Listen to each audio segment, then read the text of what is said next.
Now to our top story. Moscow and Kiev have finally reached an agreement in the gas dispute. Prime Ministers Putin and Timoshenko have announced that the fuel will start flowing to Europe as soon as the paperwork is signed, most likely on Monday. For the details, we're joined on the phone by Oksana Boyko, who is at the White House here in Moscow. Hello to you, Oksana. Thank you for joining us. So finally we seem to have a deal. What are the terms? Well, Yulia, the two prime ministers seem to have stricken a deal, but it still has a long way to go to be finalized. At this point, we still don't know when the gas supplies to Europe may be resumed, but it now seems that the two sides managed to find a compromise on the main root cause of this whole dispute, that is the price of Russian gas for Ukraine. According to Russian Prime Minister Vladimir Putin, the two sides did agree that Ukraine will be paying market prices for the Russian gas deliveries, but it will start paying these market prices from the next year. Here's what Vladimir Putin had to say about this.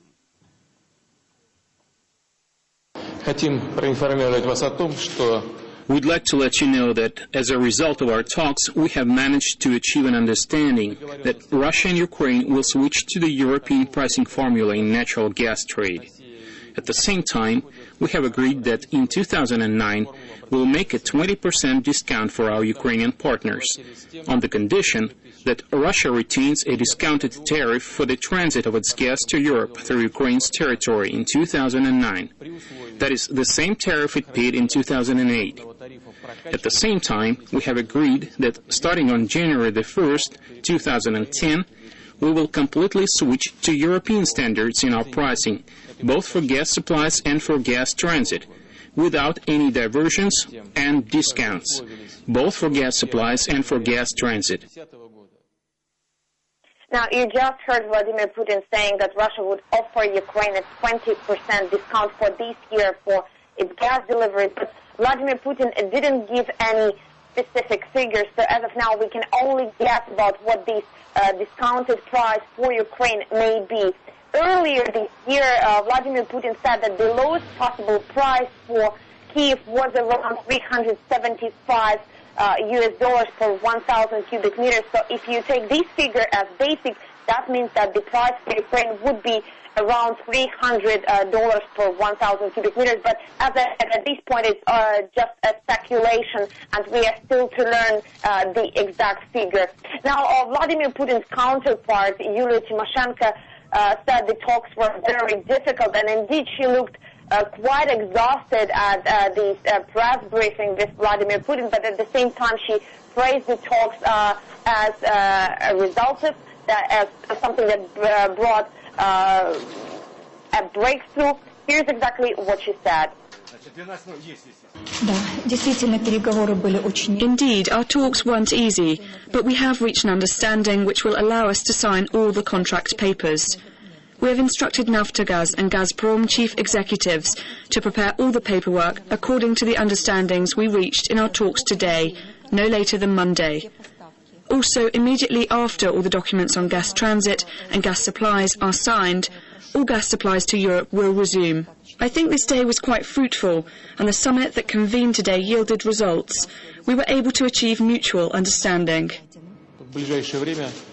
Thus, our Ukrainian partners have assured us that transit will resume shortly. Now, I can't tell you how many times over the past week or so we heard this phrase that the gas supplies will be resumed shortly. How shortly it will happen is still unclear. The two prime ministers were talking about Monday as a deadline for Gazprom and Naftogaz to prepare all the documents, to prepare all the contracts for the coming year. But once again, it's still unclear when these signatures will appear on these contracts and when supplies to Europe, Russian supplies to Europe will finally be resumed. Oksana, just 7 days ago we thought we had an agreement between the sides. What's different this time? Well, Yulia, over the past week or so, we saw so many false starts that, some journalists have even started joking that the situation surrounding this gas dispute reminds them of the Hollywood comedy called Groundhog's Day, because every day we start off with new hopes, and at the end of the day there was still no deal. At this point of time, the main question remains about what kind of position the Ukrainian President Viktor Yushchenko will take. It is, it's well known that Yushchenko and Timoshenko are involved in a power struggle in their country, and while President Yushchenko stressed that their position on the gas issue was identical, there are still questions about whether he will follow up on this deal, whether he will authorize Naftogaz to sign to the agreements that were reached in Moscow.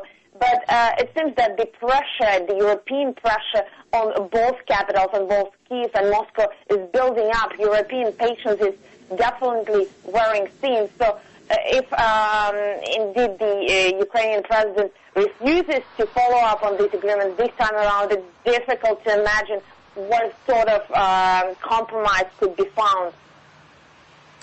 Oksana Boyko, our correspondent, reporting from the White House here in Moscow.